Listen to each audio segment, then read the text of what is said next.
எல்லா நடிகர்களுக்கும் சிவாஜி சார் ஏன் ஒரு இன்ஸ்பிரேஷனாகவே இருக்காரு சார்? அது காரணம் என்ன அப்படின்னா, ஒன்று வந்து டெடிகேஷன் சார். ஒரு நடிகர் வந்து ஒரு கம்ஃபர்டபுளான ஒரு ரோலில் தான் மெஜாரிட்டி பீப்புள் வில் லைக். ஏன்னா வந்து படம் வந்து வியாபாரம் அப்படிங்கிறது எந்த ஃபிலிம்லேயும் வந்து ஒரு மஸ்ட்டு. ஸோ ஒரு ஹீரோ வந்து ஒரு வியாபாரமாக ஆகக்கூடிய ஒரு ஹீரோவாக என்ன அப்படின்னா, ஒரு என்டர்டெயின்மெண்ட் ஓரியன்டான ஒரு ஃபிலிம்ஸு அதில் தான் வந்து முக்கால்வாசி பேர் வந்து கம்ஃபர்டபுளாக இருப்பாங்க. ஸோ இப்போ வர ஜென்ரேஷன் பார்த்தீங்க அப்படின்னா வந்து ஒரு படத்தில் ஒருத்தருக்கு நடிக்கிறதுக்கு ஃபஸ்ட்டு டைம் ஆப்பர்ச்சுனிட்டி கிடைக்குதுன்னா, அந்த படம் என்டர்டெயின்மெண்ட் ஓரியன்ட் சப்ஜெக்டாக இருக்கா என்னன்னு தான் வந்து அவங்களே வந்து பார்க்குறாங்க. ஸோ அந்த மாதிரியான ஒரு காலகட்டத்தில் வந்து சிவாஜி சார் பார்த்தீங்க அப்படின்னா, அவருடைய கெரியரில் எவ்ரி 10 இயர்ஸ் பார்த்தீங்கன்னா வந்து ரொம்ப டிஃப்ரெண்ட்டாக வந்து இருக்கும். ஹீரோவாக ஆக்ட் பண்ணியிருப்பார். அந்த காலத்துலலாம் எப்படின்னு பார்த்தீங்கன்னா, ஸோ ஒரு ஒரு நடிகன் கதாநாயகனாக தன்னை நிறுவிக்கொண்ட பிறகு, நீங்கள் வந்து வேறு ரோல் பண்ணால் எடுபடாது. இப்போ நீங்கள் உங்கள் படத்தில் வந்து நீங்கள் வில்லனா எஸ்டாப்ளிஷ் ஆறீங்கன்னா, அதுக்கப்புறம் நீங்கள் வந்து ஆக முடியாது. வேறு கதாபாத்திரம். ஆமாம், ஒத்துக்க மாட்டாங்க, ஜனங்க ஒத்துக்க மாட்டாங்க. ஆனால் இவர் அந்த 52 காலகட்டங்கள்லேயே வந்து பார்த்தீங்க அப்படின்னா, பராசக்தியில் ஹீரோவாக நடித்ததுக்கு பிற்பாடு வில்லனா வந்து திரும்பிப்பார் படத்தில் நடிச்சிருப்பார். அதுவும் வந்து ஒரு ஸ்திரீலோலன் அந்த மாதிரியான ஒரு ரோலில். ஸோ அதுக்கப்புறம் பார்த்தீங்க அப்படின்னா பெண்ணின் பெருமை, அதுலேயும் வந்து நெகட்டிவ் ரோலில் ஜெமினி சாரும் சிவாஜி சாரும் இணைந்த ஃபஸ்ட்டு ஃபிலிம் அதுதான். ஸோ அதில் வந்து ஜெமினி சாரோட தம்பியாக நடிச்சிருப்பார். ஜெமினி சாரோட ஒய்ஃபாக சாவித்திரி நடிச்சிருப்பாங்க. ஸோ அவங்கள எதிர்த்துட்டு அந்த ப்ராப்பர்ட்டி இதெல்லாம் வந்து இது பண்ணுற மாதிரியான ஒரு ரோல். அதுக்கப்புறம் துளி விஷம்னு ஒரு படத்தில் வில்லனாக வந்து ஆக்ட் பண்ணுறாரு. ஸோ அதுக்கப்புறம் அந்த நாளில் வந்து தேச துரோகியா.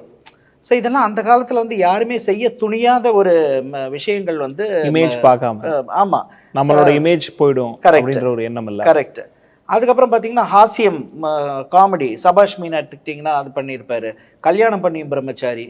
ஸோ இந்த மாதிரி படங்கள் எல்லாத்துலேயும் விதவிதமான ஒரு கேரக்டர்ஸு எல்லாமே தன்னுடைய இது வந்து பாதிக்காத அளவில் வந்து அவர் வந்து பர்ஃபார்ம் பண்ணியிருப்பார். அவராக இருக்க கொண்டு தான் அவரால் ஹீரோவாக நடிச்சுட்டு வில்லனாக நடித்து திருப்பி ஹீரோவாக வர முடிஞ்சுது. ஹீரோக்கு அப்பாவும் நடிக்கும். ஆமாம். ஸோ இது வந்து அவ்வளோ சீக்கிரம் வந்து யாரும் வந்து பண்ண மாட்டாங்க.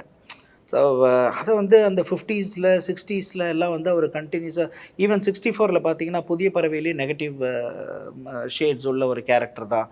இருவர் உள்ளம் 60s வந்த படம் தான். அதுலேயும் பார்த்தீங்க அப்படின்னா ஒரு ஃப்ளாம்பாயண்ட் கேரக்டர் தான் வந்து பண்ணியிருப்பார். ஸோ ஃப்ளர்ட்டிங் வித் கேர்ள்ஸ் இந்த மாதிரி தான் வந்து ரோல் பண்ணியிருப்பார். வசந்த மாளிகை 72 வந்த படம். அதில் பார்த்தீங்க அப்படின்னா ட்ரிங்க்கு, அதுக்கப்புறமா வந்து going behind girls.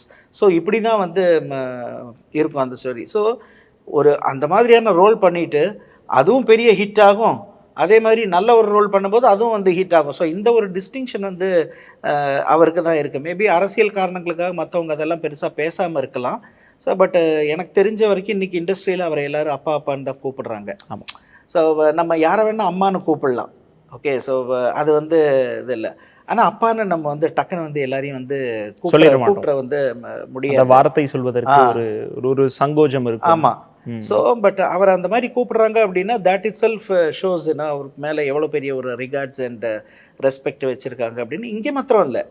So even கேரளாவாக இருக்கட்டும், இல்லைன்னா வந்து ஆந்திராவாக இருக்கட்டும், ஆர் நார்த்தாக இருக்கட்டும். நார்த் வந்து அப்போல்லாம் இங்கே இருக்கிறவங்க அங்கெல்லாம் போனால் ஷைனே பண்ண முடியாது. ஆனால் இவர் 1950s வந்து தேவானந்தை வச்சு படம் பண்ணியிருக்காரு.